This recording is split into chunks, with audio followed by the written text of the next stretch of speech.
नमस्कार मित्रमंडळींनो, आजच्या व्हिडिओमध्ये आपण मुख्यमंत्री ग्रामीण पशुधन योजना 2026 संदर्भातील 3 जून 2026 पर्यंतच्या ज्या महत्त्वाच्या अपडेट्स आलेल्या आहेत त्या जाणून घेणार आहोत. आणि या योजनेअंतर्गत किती अनुदान मिळते, कोण पात्र आहे, अर्ज प्रक्रिया कुठपर्यंत आलेली आहे, महिला आणि शेतकऱ्यांना याचा काय लाभ मिळणार आहे याची संपूर्ण माहिती या आजच्या व्हिडिओमध्ये मी तुम्हाला सांगणार आहे. त्यामुळे व्हिडिओ तुम्ही शेवटपर्यंत नक्की पहा. आता जी पहिली अपडेट आलेली आहे ती आहे योजना राज्यभर सध्या सुरू झालेली आहे. ओके, मुख्यमंत्री ग्रामीण पशुधन योजना सध्या महाराष्ट्राभर राबवली जात आहे. या योजनेचा मुख्य उद्देश ग्रामीण भागातील शेतकरी, पशुपालक आणि बेरोजगार युवकांना पशुपालन व्यवसायासाठी आर्थिक मदत देणे हा आहे.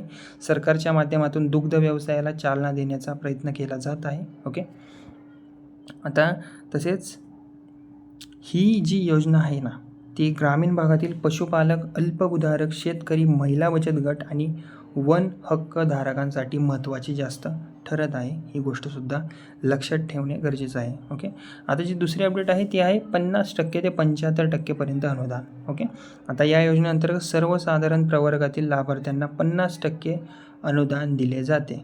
तर अनुसूचित जाती, अनुसूचित जमाती प्रवर्गातील लाभार्थ्यांना तब्बल 75% अनुदानसुद्धा मिळू शकते. यामुळे मोठी गुंतवणूक न करता पशुपालन व्यवसाय सुरू करणे हा आता मार्ग सोपा होणार आहे. ओके, कारण की 75% अनुदान हे काही कमी नाही, म्हणजे जवळजवळ तुम्हाला 70% रक्कम मिळणार. ओके, हे एवढं अनुदान तुम्हाला मिळणार आणि बाकीचे थोडेफार तुम्हाला पैसे लावून तुमच्या पूर्णपणे पशुपालन हा व्यवसाय आहे तुम्हाला सुरू करता येणार आहे. ओके, म्हणजे तुम्हाला स्वतःच्या खर्चाने खूप कमी गुंतवणूक करावी लागणार. तिसरी अपडेट म्हणजे सुमारे 11 लाखांपेक्षा जास्त प्रकल्प सहाय्य. ओके, आता या योजनेअंतर्गत लाभार्थ्यांना 5 दुधाळी गाय किंवा म्हशी खरेदी करण्यासाठी आर्थिक सहाय्य दिले जाते. ओके, यासोबतच जनावरांचा विमा, गोठा बांधकाम आणि आवश्यक उपकरणांसाठी देखील मदत दिली जाते. एकूण प्रकल्पाची किंमत आहे 11 लाख रुपयांपेक्षा जास्त असू शकते. ओके, नंतरची अपडेट म्हणजे महिला आणि दिव्यांगांना जास्त प्राधान्य. ओके, महिला बचत गट, दिव्यांग व्यक्ती आणि अल्पभूधारक शेतकऱ्यांना या योजनेमध्ये विशेष प्राधान्य दिले जात आहे.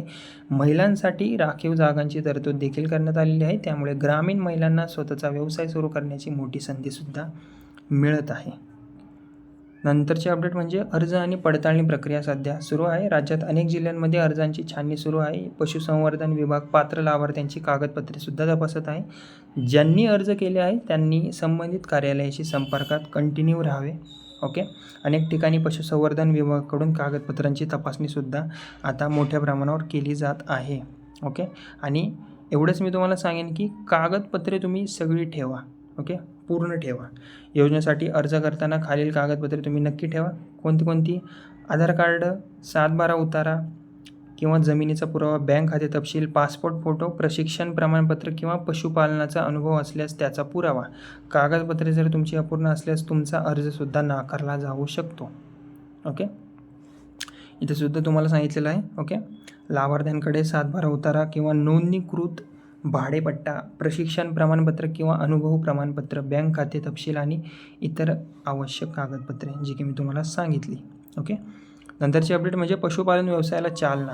ओके, आता सरकारचा उद्देश काय आहे? रोजगार निर्मितीवर जास्त भर देणे. सरकारचा उद्देश ग्रामीण भागात रोजगार निर्माण करणे हा आहे. शेतकऱ्यांना शेतीसोबत दुग्ध व्यवसायातून अतिरिक्त उत्पन्न मिळावे यासाठी ही योजना महत्त्वाची ठरत आहे. अनेक युवक आता पशुपालन व्यवसायाकडे जास्त वळत आहेत. ओके, कारण की यामध्ये अनुदान आता जास्त मिळत आहे सरकारद्वारे. ओके, तसेच हेल्पलाईन सुविधा जास्त उपलब्ध आहे. ओके, आता योजनेसंदर्भात अधिक माहिती हवी असल्यास पशुसंवर्धन विभागाची टोल फ्री हेल्पलाईन नंबर 1962 आता उपलब्ध आहे.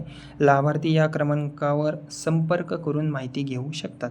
ओके, तर मित्रमंडळींनो, मुख्यमंत्री ग्रामीण पशुधन योजना 2026 अंतर्गत 50 ते 75% अनुदान, 5 गायी किंवा म्हशीसाठी आर्थिक मदत, महिला आणि दिव्यांगांना प्राधान्य, अर्ज पडताळणी आणि रोजगार निर्मिती यासारख्या महत्त्वाच्या बाबी समोर आलेल्या आहेत. जर तुम्ही या योजनेसाठी पात्र असाल तर आवश्यक कागदपत्रे तयार ठेवा आणि अर्ज प्रक्रियेवर लक्ष ठेवा. व्हिडिओ आवडला असेल तर व्हिडिओला लाईक करा, शेअर करा आणि अशाच सरकारी योजना अपडेटसाठी माझ्या या बडी नावाच्या चॅनलला सबस्क्राईब करायला विसरू नका. धन्यवाद.